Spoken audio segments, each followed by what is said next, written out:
안녕하세요. 저는 푸릇푸릇한 30살에 결혼이라는 걸 해서 잘 살고 있던 지금은 40대의 여성입니다. 결혼 그까이 건 뭐 남들 다 하는 거고 나이 어느 정도 찼을 때쯤 옆에 괜찮다고 믿은 남자 하나 있었고 각자 집안에 오기까지 하다 보니 찬물에 후루룩 밥 말아 먹듯 어느새 저는 유부녀가 돼 있더군요. 물론 유부녀가 되기까지 쉽지만은 않았던 게 사실입니다. 시어머니 되실 분은 저를 딱히 마음에 들어하진 않으셨거든요. 제가 남편이랑 연애하고 있다는 걸 아셨을 때까지만 해도 저러다 헤어지겠거니 하셨던 모양이었어요. 결혼하겠다고 인사드리러 갔을 때 시어머님이 남편한테 딱 이렇게 얘기하셨거든요. 결국 얘랑 하게? 참, 지금 다시 생각해봐도 사람 앞에 두고 할 소린 아니죠. 누가 들어도 제가 마음에 들지 않는다는 티를 노골적으로 냈던 건데, 실은 제가 원래 성격이 좀 삐딱한 구석이 살짝 있어요.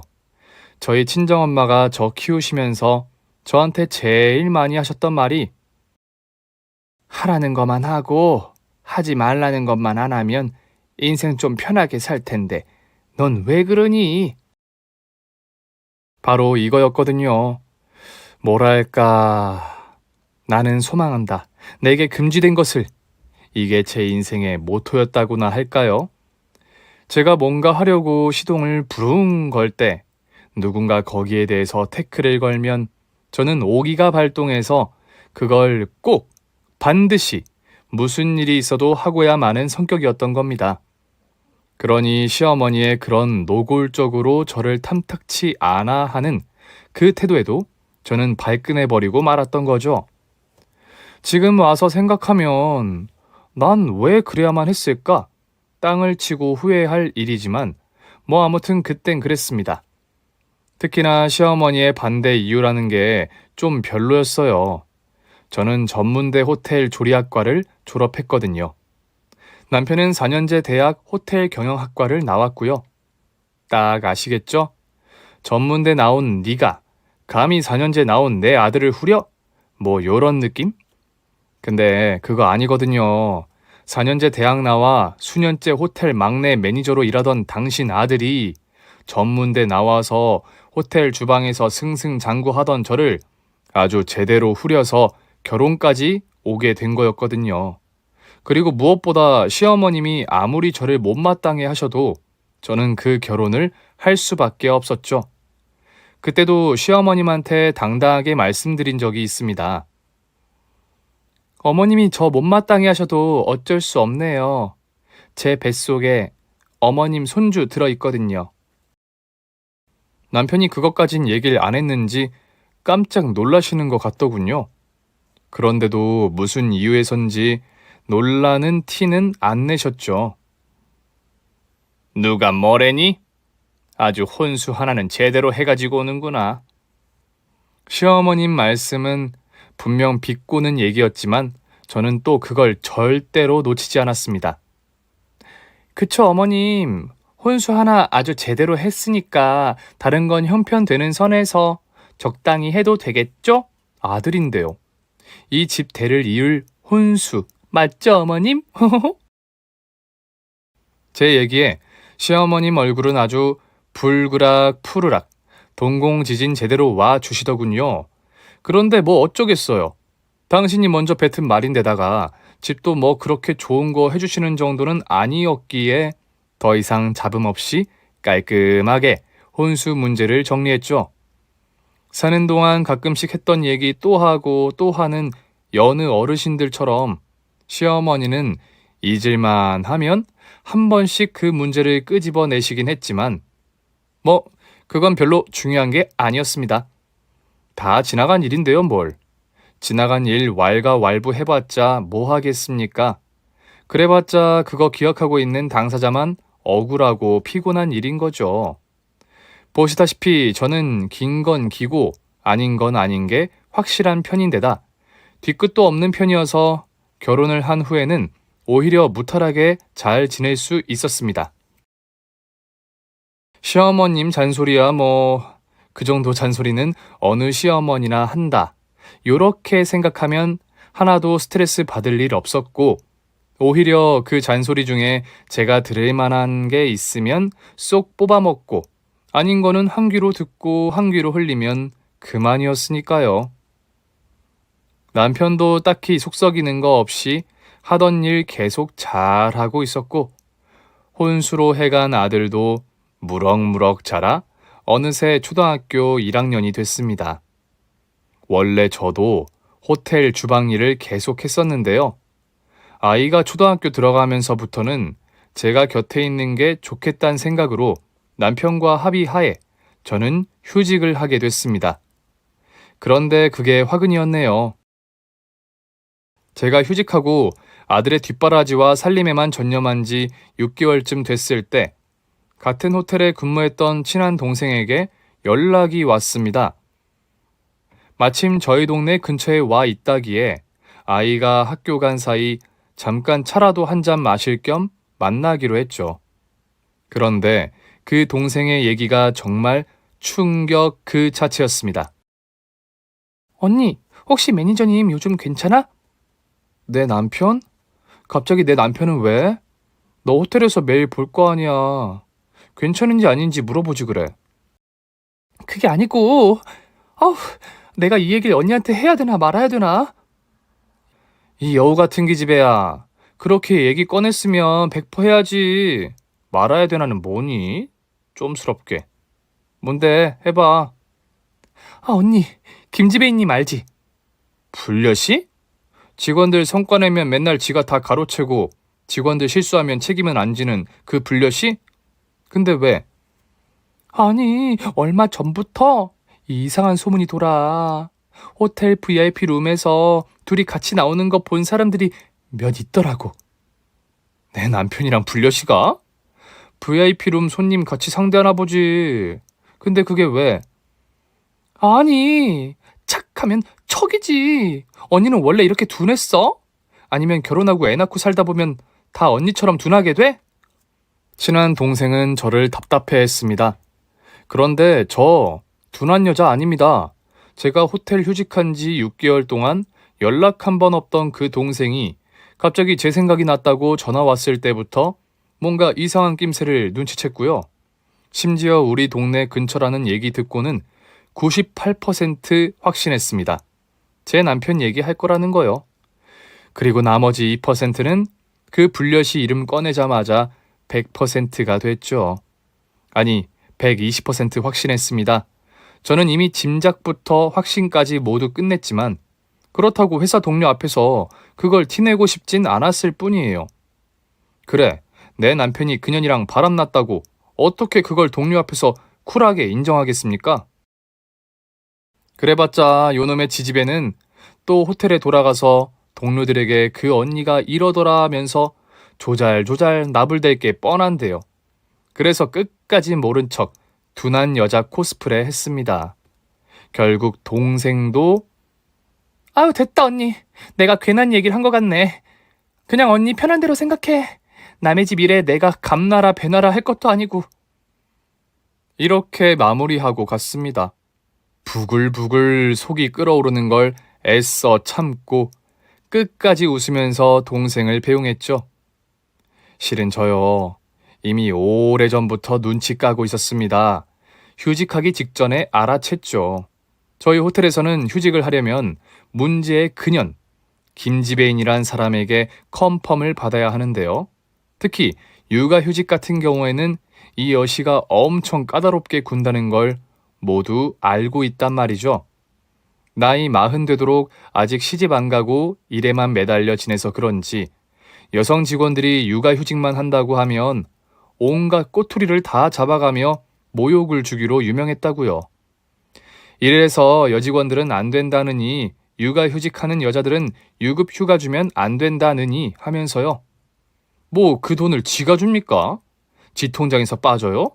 그것도 아니면서 매번 그런 식이니 여직원들이 생리휴가나 육아휴직 한번 쓰려면 그 여자의 그 묘한 시기 질투에서 비롯된 모욕을 견뎌야 한다고 소문이 파다했단 말입니다. 그런데 유독 제가 육아휴직을 쓰겠다고 했을 땐 찍소리도 없이 사인해 주더군요. 이게 뭐지 싶었습니다.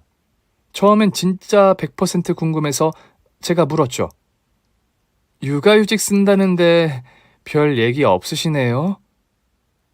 박 매니저한테 얘기 들어서. 제 남편이요? 김지배인님한테 제 육아휴직 얘기를 했다고요? 왜요? 글쎄, 뭐랄까, 뭐 어차피 내가 알게 될 테니까 미리 한 거 아닐까? 뭐라고 얘기했는데요? 그러니까 부주병장이 이제 곧 휴직계 가지고 올 거라고. 제가 이렇게 꼬치꼬치 캐물을 줄은 몰랐는지 한눈에 보기에도 당황한 기색이 역력했죠. 뭔가 둘러대고 있다는 게 눈에 훤히 보였습니다. 사람이 당황해서 빨리 그 대화를 빠져나가는 법. 화제를 다른 데로 돌린다. 그 여시도 바로 그 수법을 이용했습니다. 근데 부주방장 애가 벌써 초등학교 1학년이나 됐어? 아유, 둘이 결혼한다고 했을 때가 엊그제 같은데. 네? 저희 결혼할 때 지배인님이 이 호텔에 계셨던가요? 어? 둘이 언제 결혼했더라? 내가 어떻게 알았지? 그 얘기를 하는 순간 김지배인이 처음 우리 호텔로 발령받아 왔을 때 남편이 했던 얘기가 생각났습니다. 발령받아 온 첫날 둘이 복도에서 활짝 웃으면서 인사하는 걸 제가 봤거든요. 그래서 퇴근길에 남편한테 물어봤었죠. 당신 김지배인님이랑 원래 알던 사이야? 대학 선배야. 자긴 공부 더 한다고 유학 갔었거든. 그래서 그렇게 반갑게 인사했구나. 반갑지 엄청. 아직도 결혼을 안 했더라고. 반가운 거랑 결혼 안 한 거랑은 또 무슨 상관이래? 그때 그 아련해지던 남편의 눈빛, 앞뒤가 맞지 않는 한마디 말. 그땐 대수롭지 않게 넘겼었는데 이제 와 생각하니 아주 구린 냄새가 풀풀 나더구만요. 참 어이가 없어서 거기서 더 파봤자 요 불려시가 요리조리 피해갈 게 불보듯 뻔했어요. 좀 더 캐서 등에서 식은땀 좀 나게 해줄까 하다가 관뒀습니다. 상황 파악이 어느 정도 된 이상 그 다음 스텝은 따로 있으니까요. 괜히 제가 여기서 눈치 깐 거 티내봤자 수습할 여지만 주는 거란 생각이 들었습니다. 그래서 일단 깔끔하게 육아휴직계 받고 끝냈죠. 속도 편하다고요? 그럴 리가 있겠습니까? 세상 어느 여자가 자기 남편이 바람피는 거 눈치채고도 쿨할 수 있겠어요. 제가 무슨 에어컨입니까? 쿨하게? 그날 동료들과 잠시 이별을 기념하는 송별회를 하는 내내, 그리고 집에 돌아오는 내내 속이 뒤집혀서 물 한 모금도 못 마셨다고요. 머리를 굴려야 했습니다. 남편한테 이 사실을 어떻게 얘기할지, 또 만약 내가 오늘 일을 계기로 추측하고 있는 일이 사실로 밝혀졌을 때와 그냥 추측일 뿐일 때 나는 어떻게 행동하고 말해야 하는지 계속해서 시뮬레이션을 돌려봐야 했죠. 이런 일 앞에서 바보처럼 당하거나 홧김에 일을 그르치는 어리석은 사람이 되고 싶진 않았으니까요. 똑똑하고 야무지게 처리부터 복수까지 깔끔해야 한다고, 그러니 제발 감정이 이성을 앞지르는 일은 없어야 한다고 내내 저를 다스리고 또 다스렸단 말입니다. 아이가 없었다면 모를까, 저는 이제 아이의 인생까지 책임져야 하는 엄마이기도 했으니까요. 제 기분 내키는 대로 한 건 결혼하고 아이를 낳는 것까지만 허용되는 거지, 제 아이의 남은 인생이 저의 잘못된 판단 때문에 방향 전환을 하게 된다면 죽을 때까지 저 자신을 용서할 수 없을 테니까요. 그래서 일단 그날 집에 들어온 남편의 반응부터 살폈죠. 아무 말도 제가 먼저 꺼내지 않았습니다. 뭔가 꺼림직한지 남편은 저녁 내내 제 눈치만 보더군요. 당신 기분이 별로 안 좋아? 휴직계 낸 것 때문에? 표정이 왜 그렇게 어두워? 내 표정이? 아닌데. 나 지금 미역국이 너무 맛있게 끓여져서 행복해 죽겠는데. 안 그래? 당신은 안 맛있어? 너무 짠가? 좀 짜긴 짜다, 그치? 어? 아니, 괜찮아. 내 입맛에 딱 맞아. 남편은 계속 어리둥절해 하는 것 같았어요. 분명 제가 뭐라고 말을 꺼내야 자기도 뭔가 변명을 하든 이실직고를 하든 할 텐데, 제가 아무것도 모르는 것처럼 보이니 오히려 지 마음이 더 복잡했을 겁니다. 그것도 다 제 노림수라고요. 일단 안도하게 해야 했습니다. 그래야 평소처럼 행동할 거고, 그래야 제가 증거를 잡아도 잡을 수 있는 거죠. 제가 눈치챈 걸 알면 서로 조심할 텐데, 그럼 될 일도 안 되는 거죠. 물론 그 안에는 아닐지도 모른다, 아니었으면 좋겠다는 일말의 바람도 담겨 있었습니다. 제가 증거를 잡아낼 일이 일어나지 않기를 바랬던 거죠. 하지만 제 희망은 그날 바로 무참히 깨져버렸습니다. 그런 우연 같은 일은 드라마나 영화에서나 일어나는 일인 줄만 알았는데, 그런 장면들이 막장 드라마에서 많이 나오는 이유가 다 있더군요. 워낙 흔하게 일어나는 일이라 사람들이 공감하니까 자주 나올 수밖에 없었던 겁니다. 그거 있잖아요, 왜? 남편이 샤워하러 들어갈 때 하필이면 매일 가지고 들어가던 휴대폰을 그날따라 가지고 들어가지 않고 침실 탁자 위에 올려둔다. 마침 침실에 뭐 가지러 부인이 들어간 순간 남편의 휴대폰에 메시지 알림이 울린다. 부인은 대수롭지 않게 남편의 휴대폰 액정을 쳐다본다. 여자의 이름 옆에 하트 표시가 그려져 있다. 부인은 이상한 낌새를 눈치채고 남편 휴대폰의 패턴을 자연스럽게 푼다. 그리고 남편에게 도착한 얼어 죽을년의 메시지를 본다. 자기야, 별일 없어? 괜찮은 거야? 연락이 없으니까 더 불안하다.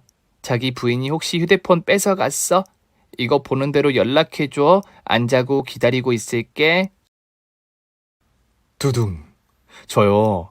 원래 남편 휴대폰 같은 거 보고 그런 여자 아닙니다.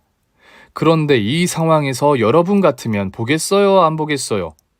당연히 차례대로 열어봤죠. 첫 번째, 통화 목록. 주로 제가 깊이 잠든 새벽 한두 시에 통화 횟수가 많더군요. 새벽 4시? 이건 야근한다고 집에 안 쳐들어오고 두 년놈이 어디 모텔이라도 갔다가 헤어지고는 집에 잘 들어갔냐고 전화한 거겠죠. 두 번째, 까톡 메시지. 머지리 같은 놈, 비밀 채팅이라도 할 것이지. 온갖 하트가 난무하는 문자창을 그대로 두다니. 제 남편이지만 한심하더군요.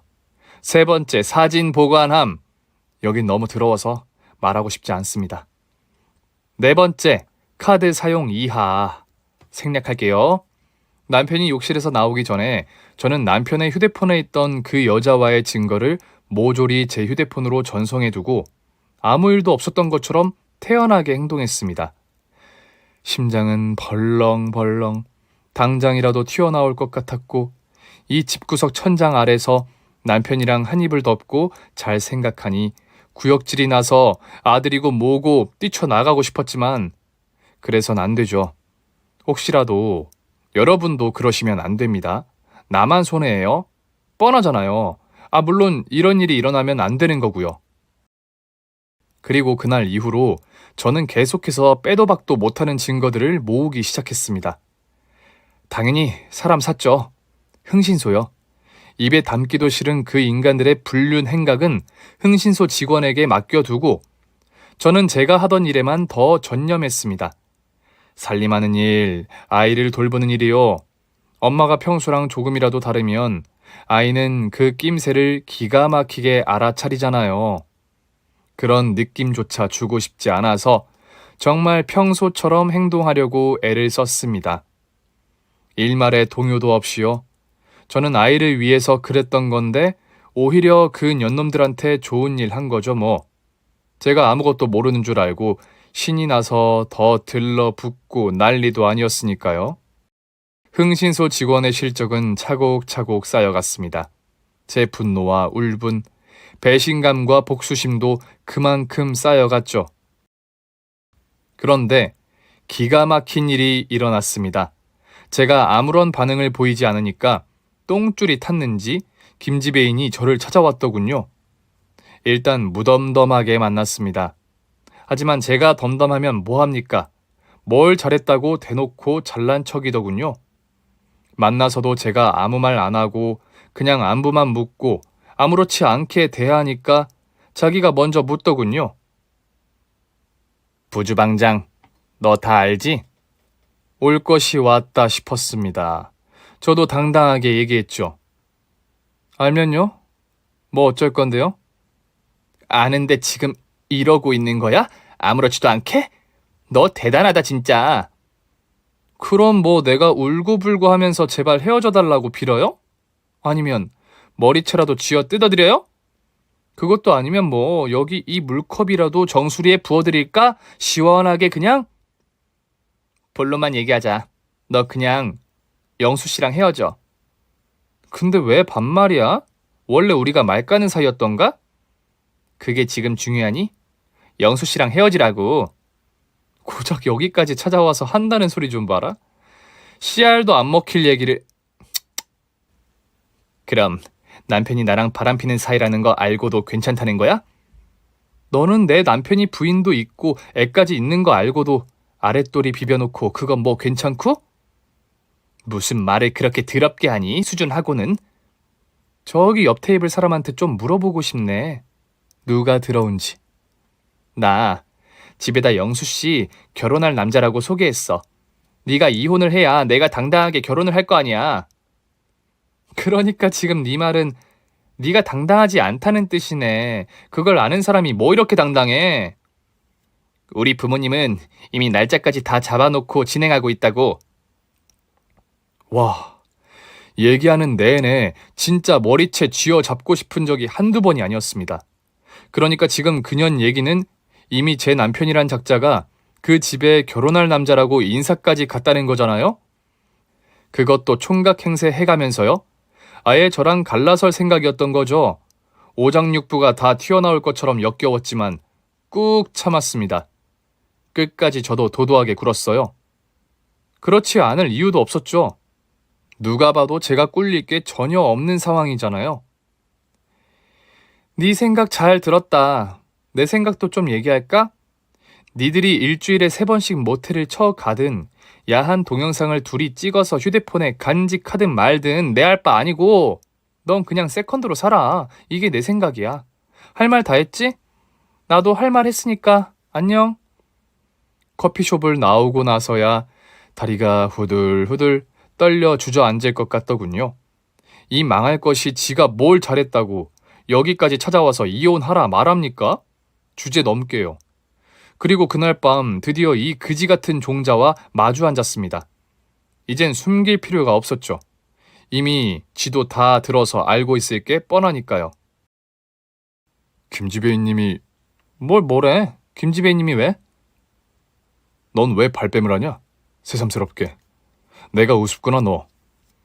제가 이미 다 알고 있는 것 같으니 그제야 남편도 본색을 드러냈습니다. 너 언제부터 알았어?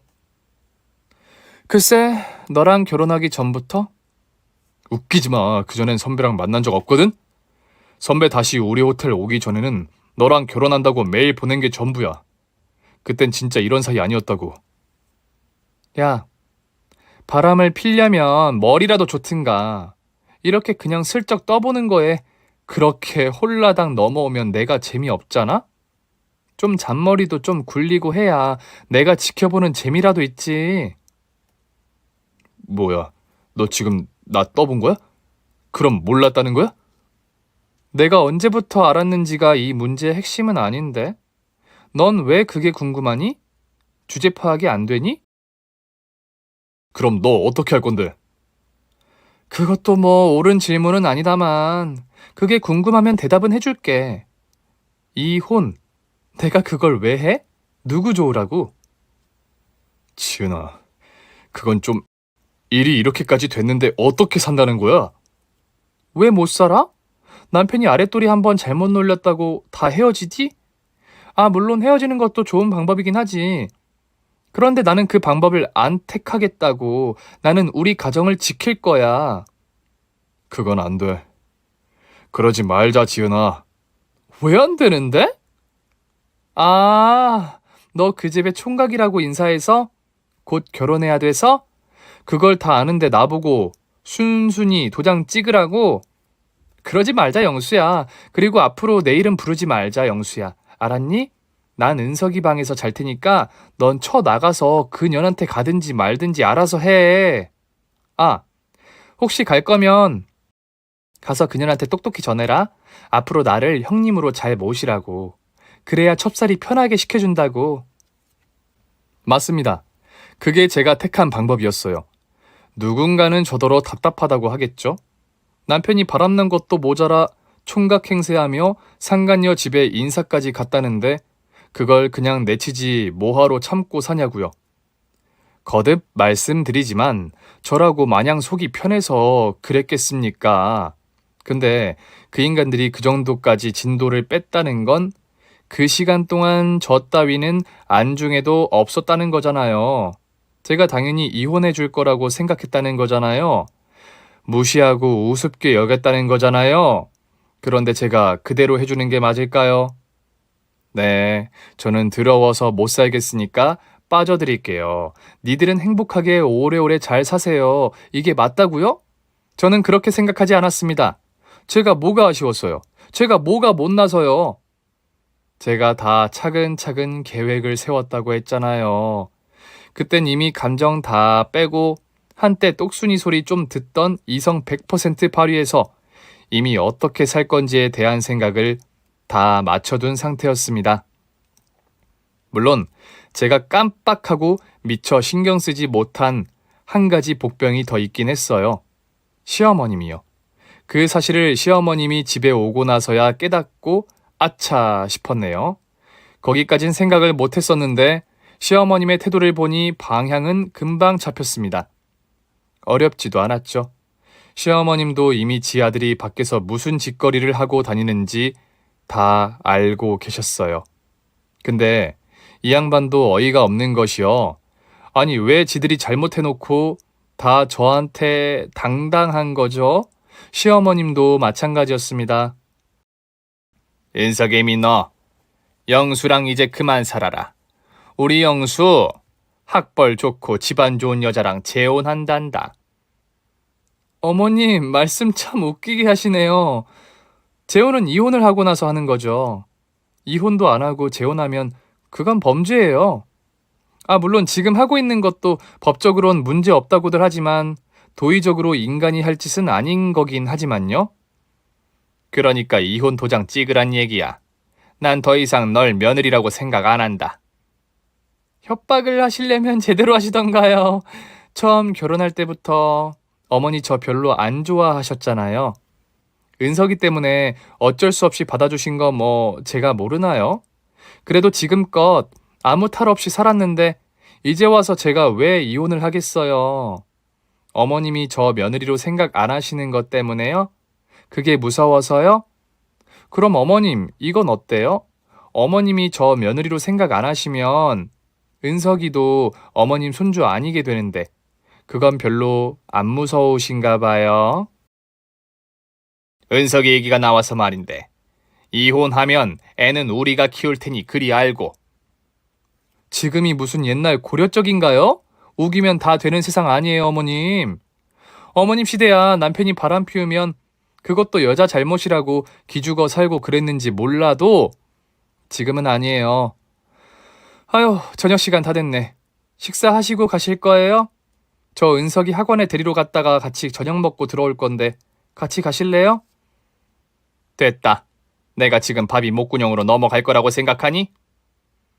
이럴 때일수록 먹고 힘내셔야죠.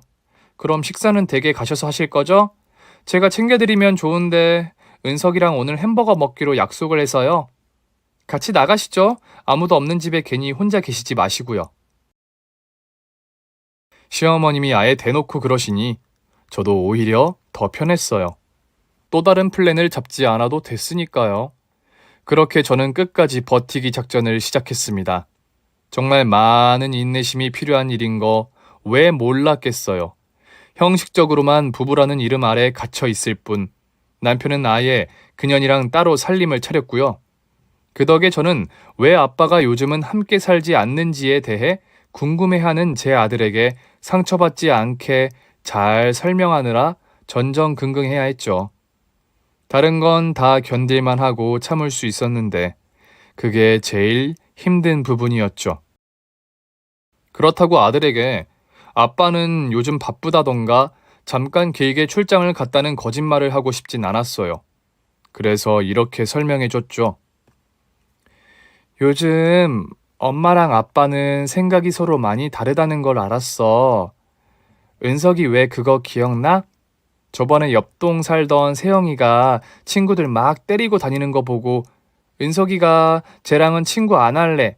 엄마한테 그렇게 얘기했잖아. 응, 세영이한테 내가 친구 때리는 거 아니라고 친절하게 말했는데도 세영이가 말이 안 통했으니까 그랬지.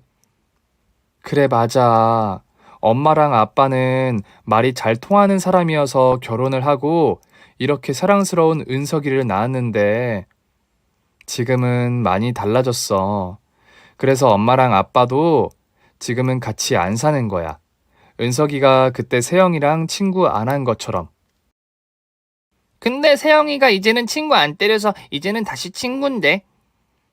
그럼 엄마랑 아빠도 마찬가지야. 만약에 다시 말이 잘 통하게 되면 그땐 또 같이 살 수 있을지도 몰라.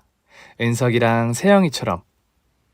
아이들에게 어른들의 상황을 이해하라고 하는 것처럼 바보 같은 게 또 어디 있겠습니까마는 그래야 했어요. 다행히 아들은 물론 어떤 상황인지 전부 알 순 없었겠지만 지금은 엄마랑 아빠가 같이 살 수 없다는 걸 받아들이는 것 같았어요. 그 년놈들이 아예 방을 얻고 살림을 차리게 된 건 그야말로 저 보란 듯이었습니다. 우리가 이렇게 해도 네가 이혼을 안 해줄 건지 두고 보자 말하자면 이런 거였죠. 그런데 오히려 잘 됐다고 생각했어요. 꼴 보기 싫은 얼굴 안 봐도 되니까요. 대신 저는 조건을 내걸었습니다. 여전히 도장 안 찍어준다는 생각엔 변함없어. 그거 해주려고 보자고 했다고 생각하면 너무 착각이니까 행여 그런 꿈도 꾸지 말고. 근데 니들이 무슨 짓거리를 하건 그건 상관 안 해. 살림? 차리든지 말든지 나랑 무슨 상관이야? 근데 우리 은석이는 아니지. 너 은석이한테 일말의 죄책감, 아니 책임감이라도 있으면 은석이 지금까지 해오던 거 하나라도 못하게 되는 일 없이 생활비랑 양육비 내놔. 300. 많이 양보했다 내가. 야, 내가 한 달 월급이 얼만데 300을 달래. 은석이 피아노, 태권도, 미술, 수학학원 보내지 마? 그거 은석이가 얼마나 좋아하는데 그걸 안 보내면 어떡하냐?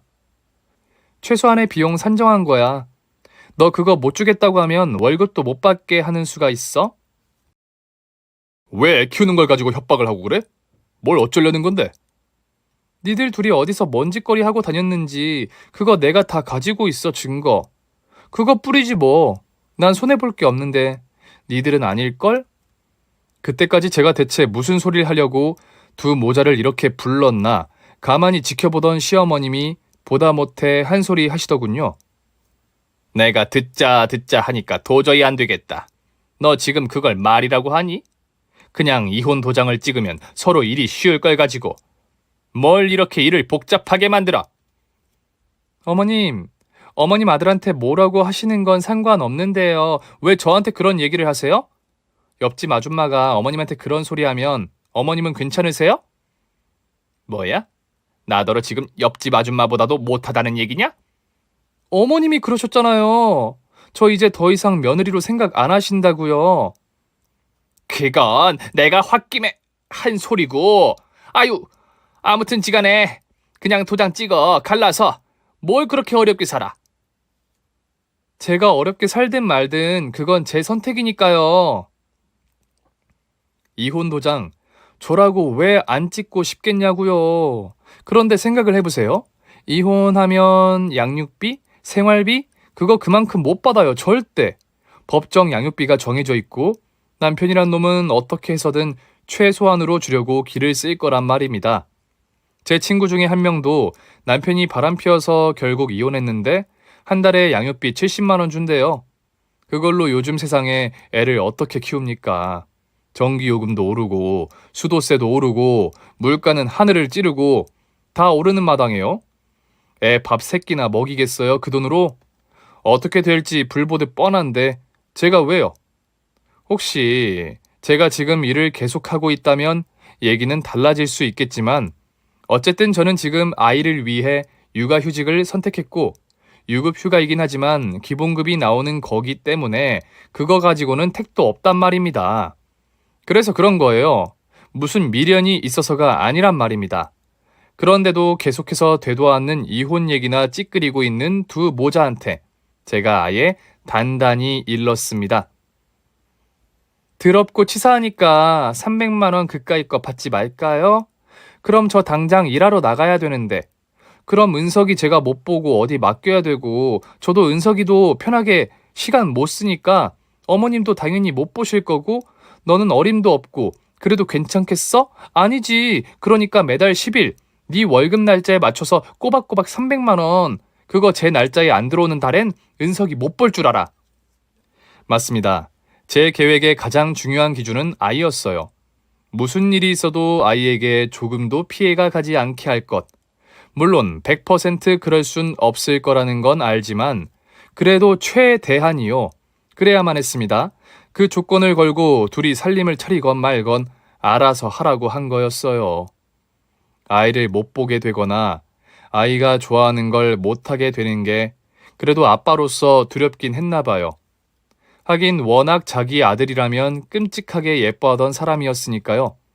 그런 사람이 어떻게 자기 아들을 두고 그런 짓거리를 저지르는지 저로선 이해할 수 없지만 아무튼요.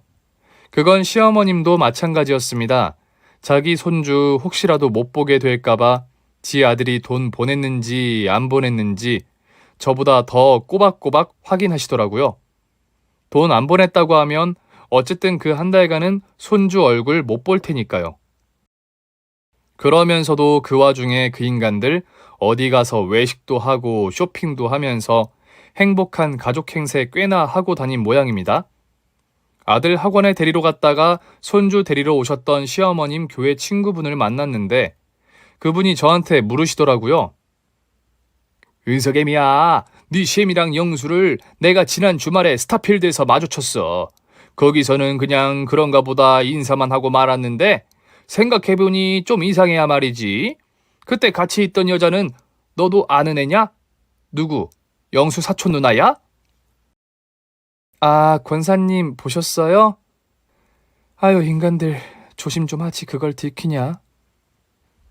들키다니? 뭘 잘못한 거야? 그 여자요. 영수 씨 첩이에요. 뭐? 첩? 내가 아는 그 첩? 아이고 세상에. 아이고 심장이야. 아 놀래라. 얘 이게 무슨 일이니 도대체? 지금 세상에 첩이 웬 말이야? 너는 어쩌고? 첩이 왜 첩이겠어요, 권사님. 본처가 버젓하게 있으니까 첩소리 듣는 거죠. 아유, 제가 잘못한 것도 아닌데 제가 다 부끄럽네요.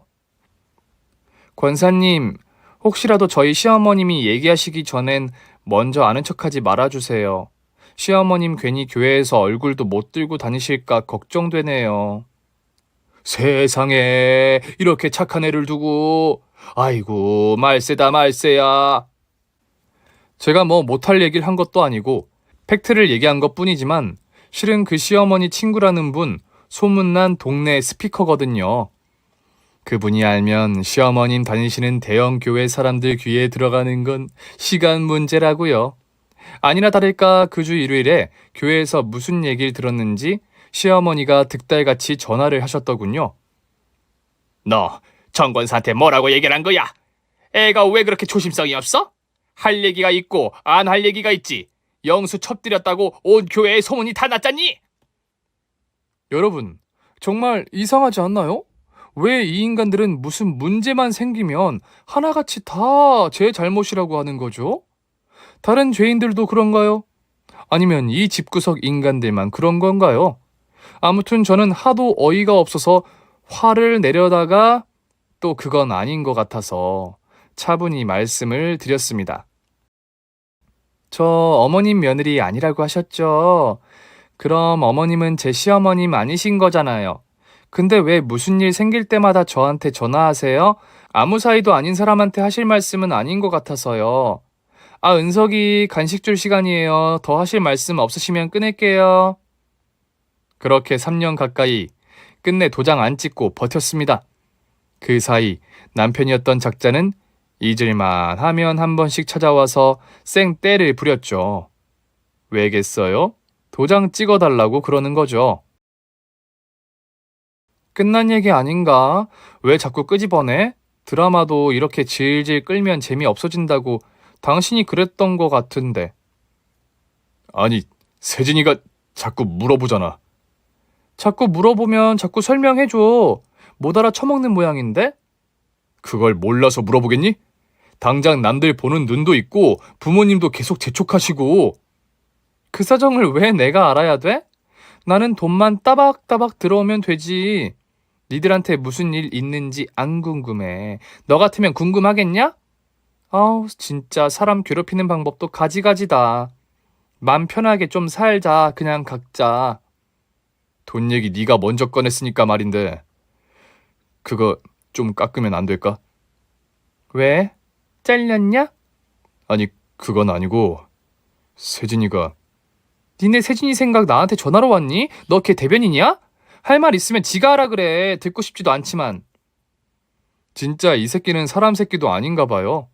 제가 그렇게 말했다고 홀랑 그걸 또 그년한테 가서 그대로 얘기한 모양인지 며칠 후에 그년이 직접 찾아왔더라고요. 그 면상을 제가 너 그렇게 안 봤는데 진짜 독종이다. 네가 나를 어떻게 봤는지 서로 피곤하니까 본론만 얘기하자. 서로 피곤하면 오질 말았어야지. 이왕 왔으니까 뭔데 하고 싶은 말이? 이제 그만 도장 찍어. 이 정도 버텼으면 박수 받을만 해. 박수 쳐줄게. 멋지다, 최지은. 그리고 박수 칠 때 떠나라 좀. 왜? 결혼도 안 하고 둘이 붙어 다니니까 주변 사람들이 수군대디? 잘 안 해. 그래. 내가 앓는 소리를 해야 네가 속이 좀 시원할 건가 본데 그럼 내가 해줄게. 네가 원하는 그 앓는 소리. 네가 3년째 안 하고 있는 시댁살이. 그거 내가 열심히 커버해주고 있는 건 알지? 그런데도 니네 큰댁 가면 나는 대접도 못 받아. 첨년이라고. 그런데도 그 모욕 다 받아가며 꼬박꼬박 왜 가는 줄 알아? 결국엔 내가 너보다 더 인정받을 거니까. 한 동네 사람들이 부부냐고 물어도 떳떳하게 말도 못해. 뭐 아직 부부는 아니니까 굳이 말하지 않는 거라고 해두자. 그뿐인 줄 아니? 친구들 만나러 가도 맨날 둘이 언제 결혼할 거냐고 묻는 통에 그거 대답 피하느라 친구들도 못 만나. 호텔에선 둘이 눈도 못 마주쳐. 왜? 영수는 여전히 유부남이니까. 도대체 내가 왜 이렇게 굴욕적으로 살아야 되니? 그것도 너 때문에? 호텔 사람들도 이미 다 알고 있었을 텐데 뭘 굳이 아닌 척했대요, 힘들게? 그렇다고 맹세코 제가 뭘 어떻게 한 건 없어요. 대놓고 당당하게 같이 다니면서 물고 빨고 하는데 눈치 못 채는 게 바보죠. 아무튼요, 보자 하니까 누굴 보자기로 하는지 어따 대고 와서 하소연이래요. 이 인간들이 하는 짓이 갈수록 태산이라 저도 답답했습니다. 제가 그렇게 친절하게 설명을 해줬는데 무려 3년 동안 아직도 이해를 못하고 있었으니까요. 그래서 저도 다시 한번 확실하게 얘기해줬죠. 나 때문 맞아. 왜냐하면 내가 본처고 너는 첩이니까. 첩한테 첩이라고 그러는데 뭐가 잘못됐니? 애초에 그 정도 손가락질 받을 거라는 예상도 못했으면 네가 병신이지. 거기까진 내가 책임질 일은 아닌 것 같고. 또 뭐가 불만인데? 인석이 양육비 그거 300만 원씩이나 매달 꼬박꼬박. 그게 벌써 몇 년째인 줄 아니? 그거 다 합치면 얼마인지 알아? 이게 무슨 도둑년 심보야? 첩년이 감히 저한테 도둑년이라고 하시면 제가 섭하죠. 애아빠가 애한테 돈 쓰는 게 그렇게 아까우면 첩살이 관두든가. 지 아빠가 애 양육비 주는데 내가 왜 도둑년이지? 애아빠 뺏어간 첩년이 도둑년이면 모를까? 이게 근데 어디서 말끝마다 첩한테 첩이라고 하는데 첩이라고 하지 말라고 하시면 그럼 첩한테 뭐라고 불러드려야 할까요, 첩님? 아주 약을 바짝바짝 올려줬더니 씩씩대다가 지가 먼저 가버리더라고요. 그런데요, 이제 이 지겨운 싸움도 드디어 끝났습니다. 제 플랜은 딱 3년이었거든요. 결혼 생활 10년 채우기, 정확히는 이혼 서류에 도장 찍기까지 조금 더 걸렸으니 10년하고 한 달이었네요. 그래야 재산 기여도가 인정돼서 절반이라도 받을 수 있다는 거 이미 법적으로 제가 꼼꼼히 검토해서 알고 있었거든요.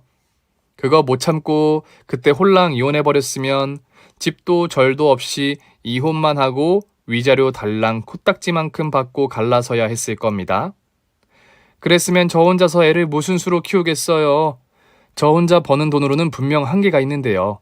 악착같이 버티면서 그동안 꼬박꼬박 받은 양육비는 애 이름으로 통장 만들어 다 저축해뒀어요. 일종의 비상금 같은 거죠. 어쩌면 어떤 분들은 고구마 100개 먹은 것처럼 답답해 하셨을지도 몰라요. 이런 제 속도 모르고 말이죠. 그래서 제가 여러 번 말씀드렸지 않습니까? 저도 다 계획이 있다고요. 그리고 이제 와서 말씀드리지만 저도 살짝 좋은 감정을 가지게 된 사람이 생겼습니다. 제 아들이 다니는 태권도장 선생님이세요. 제 아들을 워낙 예뻐해 주셔서 저도 몇 번 말을 섞고 하다가 가끔 커피도 마시고 그러면서 지냅니다. 물론 제 사정은 다 알고 있고요. 정확히 말씀드리자면 이혼 전까지는 사귀는 사이까지는 아니었습니다. 저도 법적으로 깨끗하지 못한 상태에서 시작하고 싶진 않았거든요. 그래도 저를 기다려준 덕에 도장 깔끔하게 찍고 나서는 조금 더 편하게 그리고 예쁘게 만나고 있습니다. 제 아들이랑도 같이요.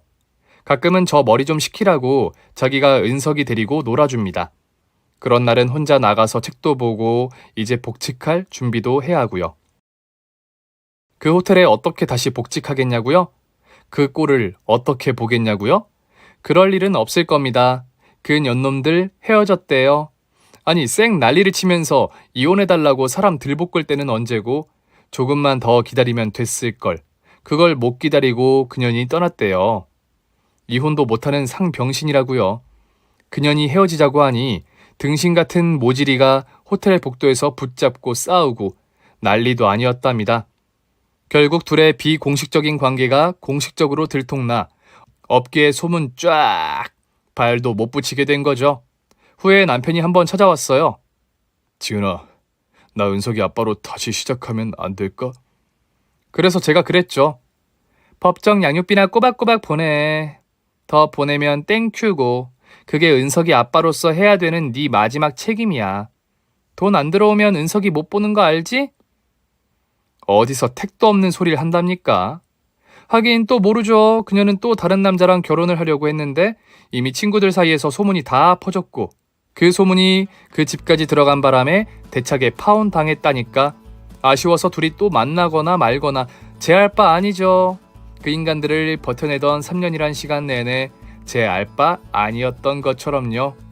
제가 알아야 할 건 딱 2가지뿐 아니겠습니까?